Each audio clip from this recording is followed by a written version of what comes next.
مهم جدا قبل زراعه الاسنان ان طبيب الاسنان يتاكد ان مفيش جير على الاسنان، مفيش تسوسات.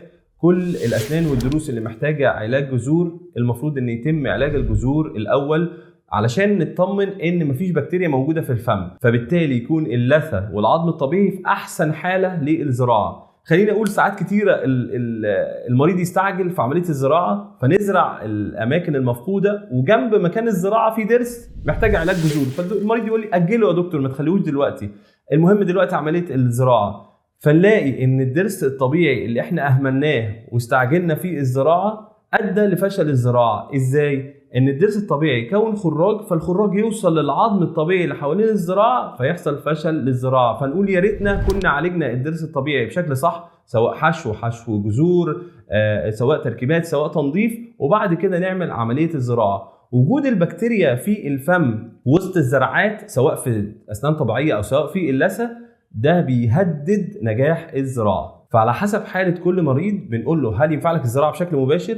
هل لازم في اجراءات طبيه لازم نعملها؟ طبعا في اجراءات طبيه مخصوصه بالطب البشري، يعني مثلا لو مريض مركب دعامه في القلب لازم قبل عمليه الزراعه ياخد مضاد حيوي علشان يحمي الدعامه في القلب من البكتيريا بتاعه الفم والاسنان اللي هي هتدخل عن طريق مجرى الدم. لما هندخل نعمل الزراعه الدم هيختلط بالبكتيريا اللي موجوده في الفم، عادي جدا الجسم يقدر يتعامل معاها. ولكن لو مريض مركب دعامه صناعيه بيبقى فيه خطوره على الدعامه دي ان يحصل فيها تجلط نتيجه للبكتيريا اللي جت من الفم، فبننصحه ساعتها ان هو يتابع مع الطبيب البشري، بيحصل تواصل ما بيننا وما بين الطبيب البشري ان قبل عمليه الزراعه هناخد مضاد حيوي بدوز او جرعه محترمه علشان نمنع البكتيريا اللي هتدخل في الدم من ان هي تسبب ضرر في الدعامات او الكلام ده كله. برضو المريض بتاع السكر لازم نطمن ان السكر التراكمي بتاعه منتظم، لان انا لو عملت زراعه على المريض سكر مهمل او مش بياخد قياساته بشكل منتظم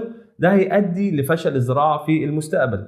برضو زي ما اتكلمنا قبل كده في مريض التدخين، مريض التدخين لو بيدخن بشراهه واحنا عملنا زراعه ممكن ده يؤدي لفشل الزراعه. فدي كلها اجراءات لازم دكتور الاسنان يكون محيط بيها، اجراءات خاصه بالفم والاسنان، اجراءات خاصه بالجسم. اتكلمنا على الاجراءات الخاصه بالفم والاسنان، احسن حاجه ان احنا نحط الزرعه في فم خالي من البكتيريا. يعني ايه خالي من البكتيريا؟ ما فيهوش تسوس، ما فيش ضرس محتاج علاج جذور، المكان اللي فيه زراعه اطمن ان الضروس الطبيعيه ما فيهاش جير، ان المريض دوت ما يكونش عنده التهاب مزمن في العظم. لازم الالتهاب ده ينتهي الاول عن طريق ادويه، عن طريق ان الدكتور ينظف الاسنان يعالجها، وبعد كده نعمل عمليه الزراعه. ده بيعلي نسب نجاح زراعه الاسنان.